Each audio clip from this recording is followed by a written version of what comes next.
안녕하세요, 상지인 여러분. 금요일 수업을 시작하도록 하겠습니다. 프로그램을 열고 채움전자 배문주로 로그인해서 들어갈까요? 오늘 수업은 지급 공제 항목 등록에 대해서 배우도록 하겠습니다.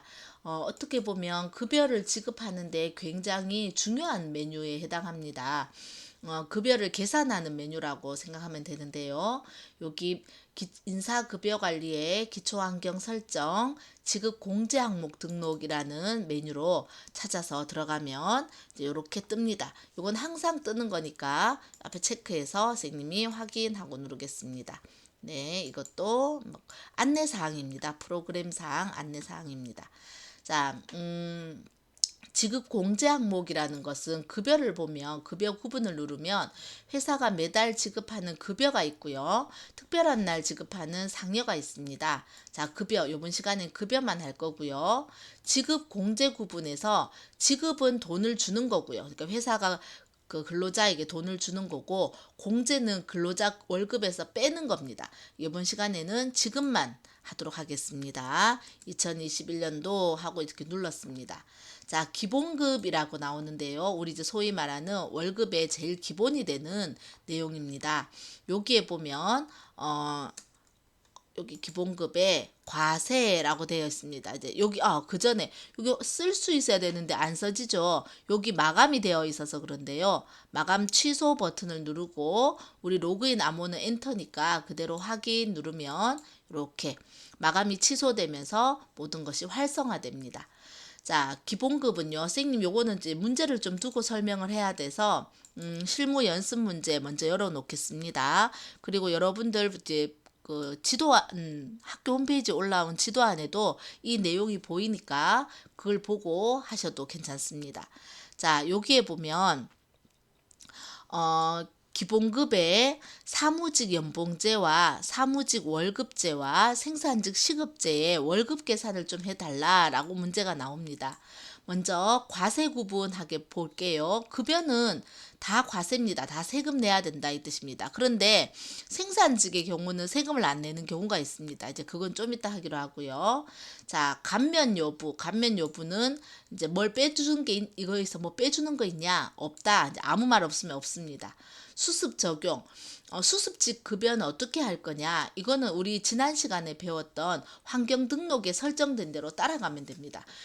입사자하고 퇴사자는 어떻게 할 거냐? 이것도 마찬가지입니다. 우리 환경 등록에 있는 대로 따라갈 거다라고 할 건데, 만약에 여기에 보면 예를 들어서 뭐 특별한 항목이 있다. 그러면 우리는 그 항목은 퇴사자만 돈 안 줘야 된다. 그럼 여기서만 바꿔도 됩니다. 만약에 환경 등록에도 있고 여기도 있으면 누구를 따라가냐면 이 화면에 있는 것을 따라가도록 되어 있습니다.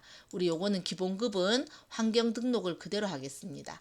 그 다음에 기본급은 당연히 월정급여, 그러니까 급여에 포함되고요.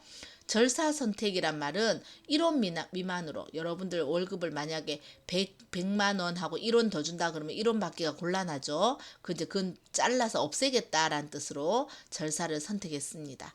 자, 그 다음에 분류하는 거 보겠습니다. 자, 분류를 합니다. 왜 분류하냐면 여기 지금 우리 사무직의 연봉제하고 사무직 월급제하고 생산직 시급제가 급여가 다 달라야 됩니다. 그래서 거기서 분류를 하는 겁니다.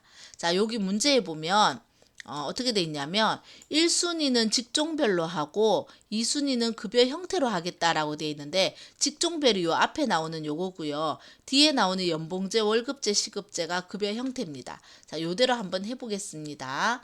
자, 먼저 1순위는 더블 클릭해서 열면요. 직종별로 한댔으니까 직종별 선택해서 확인 누르고요. 그 다음에 2순위는 급여 형태로 한다고 했으니까 쭉 가서 급여 형태가 어디 있을까요? 여기 있습니다.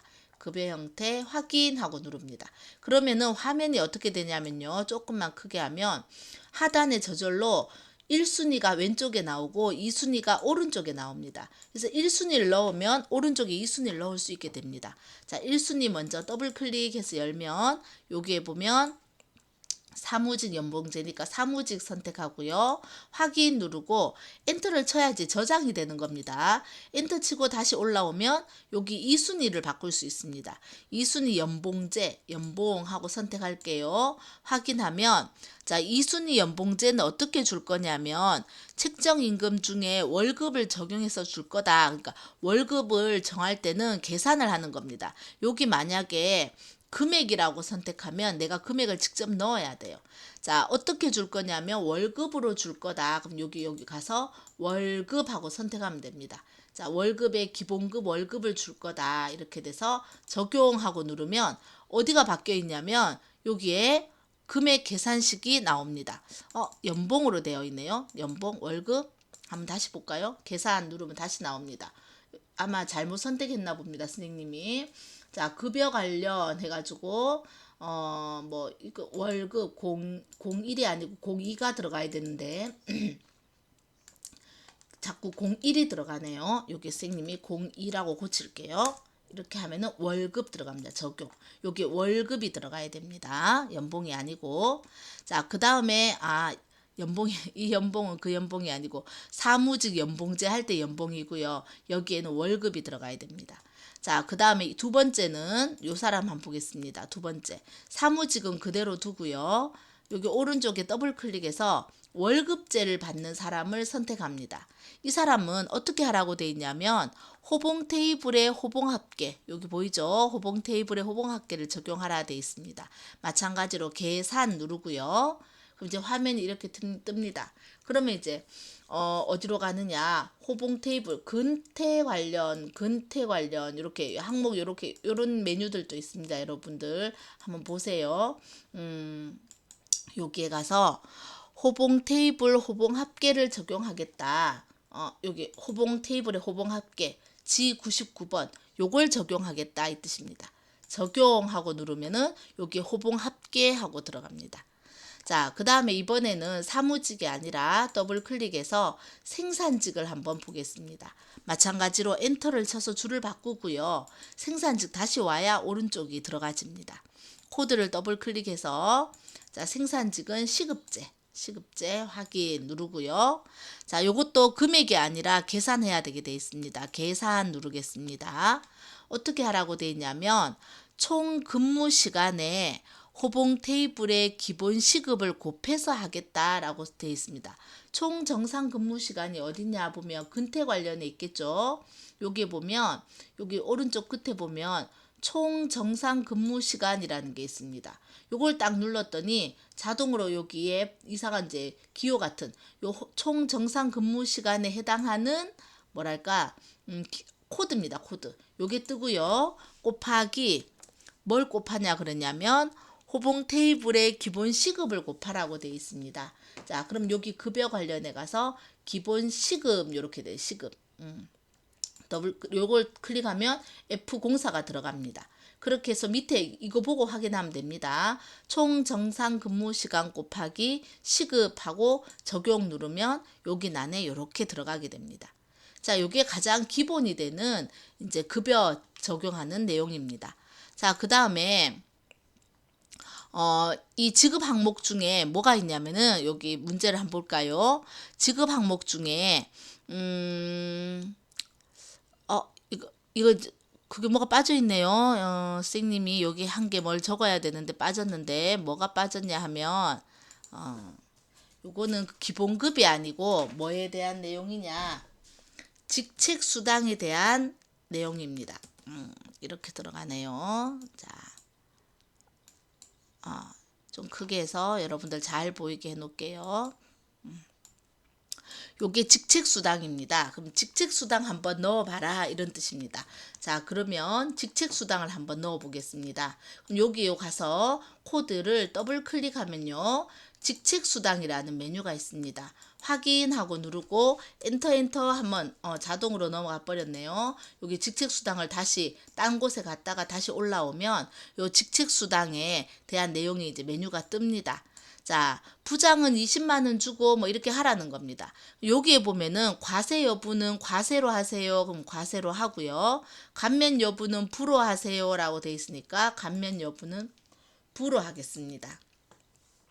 월정급여는 포함하세요라고 돼 있으니까 월정급여는 포함하겠습니다. 자, 분류는 나눠야죠. 어떻게 나눠야 되냐면 부장, 차장, 과장하고 나눠야 되니까 분류 여부는 분류하겠습니다. 그럼 여기에 순위에 가서 첫 번째 걸 더블 클릭하면 뭐로 나눌 건데 직책으로 나눌 거다. 그럼 직책별 이렇게 됩니다. 확인. 그럼 이제 직책별로만 나누면 되니까 여기 오른쪽 왼쪽은 필요 없고요. 기준이 두 개가 아니고 하나입니다. 더블 클릭해서 부장님은 부장 선택. 이거는 이제 계산이 필요 없습니다. 요런 게 이제 금액입니다. 바로 금액을 집어넣으면 되고요. 그럼 하단에 20만 원, 잘 안 보이죠? 동그라미 구분을 쉼표를 안 하면 쉼표가 안 들어가지네요. 잘못하면 200만 원 주는 수가 생깁니다. 잘 보고 20만 원 하고 부장님은 넣습니다. 자, 이번엔 더블 클릭해서 차장님은 하고 찾아서요. 마찬가지 금액입니다. 차장님 금액은 15만 원 하면 되고요. 자, 이번에는 과장님은 찾아서 과장님도 금액입니다. 10만 원 하면 되고요. 그 다음에 옆으로 조금 더 가볼까요? 대리는 5만 원이라고 돼 있네요. 네, 대리는 확인. 자, 금액이고요. 5만 원 이렇게 넣으면 네, 이렇게 여기 화면이 다 좀 보이면 좋겠죠. 조금 더 보이면 좋겠네요. 하면 부장, 차장, 부장, 차장, 과장, 대리 요 하단에 금액이 바뀌는 걸 볼 수 있을 겁니다. 자, 이런 식으로 직책수당을 입력할 수 있고요. 자, 이번에는 가족수당을 넣으라고 되어 있습니다. 자, 여기 있는 여기 똑같이 더블 클릭해서 이전에 가족수당을 찾습니다. 확인 누르고요. 자, 가족수당은 어떻게 할래요? 하니까 여기 조건에 과세로 하세요. 네. 감면 여부는 어떻게 할까요? 부로 하세요. 그럼 여기 부 돼 있습니다. 월정급여 어떻게 할까요? 포함하세요. 어떻게 줄까요? 전 직종에 대해 배우자와 자녀 1인당 각 4만 원 주세요. 라고 되어 있습니다. 그럼 이게 분류가 없냐? 분류가 있습니다. 가족이 없는 사람은 못 주거든요. 그래서 코드를 여기 분류 구분에 선생님이 얼른 이제 말 안 하고 넘어갔는데 분류하고 했습니다. 그럼 여기에 가서 가족을 찾아야 됩니다. 가족.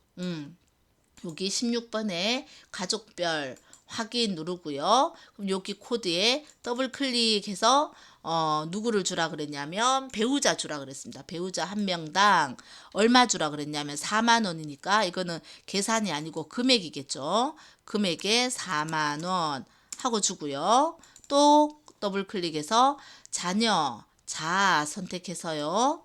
여기에 금액을 4만 원 이렇게 입력을 하면 이렇게 가족수당도 입력할 수 있습니다. 자, 그리고 이번에는 식대를 넣어라 하고 되어 있습니다. 똑같은 방식입니다. 더블 클릭해서 식대에 찾아가지고요. 자, 식대에는 똑같이 과세, 감면 여부는 부, 월정급여는 포함시키고 그 다음에 식대는 전 직종에 대해서 매달 10만 원씩 지급해라 이래 되어 있습니다. 그럼 이게 분류를 해야 될까요? 안 해야 될까요? 그렇죠. 안 해야 됩니다. 이 무분류입니다. 왜냐하면은 무조건 다 주는 거기 때문에 그렇습니다. 자, 그러고 나면은 이번엔 무분류를 했기 때문에 하단에 아무것도 안 뜹니다. 이거는 분류를 안 하면 안 뜨고요. 그래서 여기 계산 구분에다가 이번엔 여기서 바로 금액이라고 선택하고 이 하단에다가 10만 원 하고 이 하단에 10만 원을 입력하면 끝납니다. 자, 다른 거와 달리 식대는 분류를 안 했다는 걸 기억하세요. 자, 여기 영업 촉진비도 해야 되는데 요거는 뭐 시간 관계상 여러분들 혼자 연습 한번 해보고요. 그러면 이제 시험 문제는 어떻게 나오냐면 실제로 여러분한테 입력해라 하는 문제는 잘 안 나옵니다. 안 나오고 이렇게 다 해놓은 걸 여러분한테 보여주면서 여러분들이 볼 줄 아는가 물어보는데 이제 이런 문제가 나옵니다. 한번 볼까요? 2021년도 귀속급여 구분에 가족수당에서 지급 항목에 대한 설정으로 올바른 것은 이라고 되어 있습니다. 자, 가족의 내용을 한번 볼까요? 가족수당을 눌렀습니다. 눌렀을 때 그 내용을 보니까 1번 입사자의 경우에는 미지급되는 항목이다. 자, 만약에 시험 문제 이렇게 나올 수 있습니다. 요렇게 나올 수 있습니다. 가족 수당인데 요런 화면입니다. 자, 이 화면으로 시험을 치는 겁니다. 그러면 입사자의 경우에는 미지급되냐 보니까 여기 입퇴사자 적용해 보니까 퇴사자만 미지급이다라고 되어 있습니다. 사실은 퇴사한 사람한테 이제 가족 수당을 주는 건 이상하죠. 그래서 퇴사자한테 보통 미지급합니다. 그러면 입사자는 당연히 지급을 받습니다. 그러니까 1번은 틀렸다 이렇게 됩니다. 2번 고용보험료 산정 시 지급 총액에 포함된다. 여기 내용에 보면요. 여기에 보면 고용보험이란 말은 따로 나오지 않지만 여기 월정급여에 보면은 다 이게 포함이라고 돼 있어. 월정급여에 포함되는 것은 고용보험료 산정할 때 다 포함됩니다. 이 고용보험료는 급여 받는 거에 따라서 보험료를 내기 때문에 이게 포함되면 고용보험에도 포함됩니다. 그래서 2번이 맞는 말이고요. 3번 모든 사원이 조건 없이 동일하게 지급받는다. 자, 모든 사원이 동일하게 지급받으면 배우자나 자식이 없는 사람도 받아야 되는데 그렇지 않습니다. 여기 분류라고 되어 있는 거는 받는 사람도 있고 안 받는 사람도 있다는 뜻입니다. 식대는 모든 사람이 다 똑같이 받습니다. 그래서 가족수당은 3번이 틀렸고요. 4번은 휴직자의 경우 휴직자 계산식에 따라 지급받는다. 휴직자의 경우는요. 여기에 뭐라고 있어야 됩니다. 아무것도 없습니다. 지금 휴직자의 경우에는 여기 있네. 자, 여기에 있네요. 휴직자 적용해갖고 휴직자는 정상 적용입니다. 정상 적용이란 말은 똑같이 적용받지 이 문제처럼 따로 계산하는 것은 아니다. 그래서 4번 또 틀렸습니다. 요거 한 개 더 있네요. 선생님 아까 전에 월정급여에 포함되면 당연히 고용보험에 포함된다 그랬는데 뭐 같은 말인데요. 여기에 보면 고용보험 임금 포함이라고 되어 있습니다. 요게 포함되면 요건 자동으로 포함이고요. 우리가 눌러도 바뀌지 않습니다. 이거는 자동 포함입니다. 얘가 포함이면 얘는 자동 포함입니다. 자, 그래서 이런 화면을 보고 가족수당에 대한 설명이 올바른 것은 하고 물으면은 이제 2번, 나머지는 다 틀렸습니다. 자, 마찬가지로 정답은 선생님 휴대폰으로 보내고요. 유튜브 동영상 밑에 출석 댓글 달아주세요. 오늘 수업 여기까지 하겠습니다.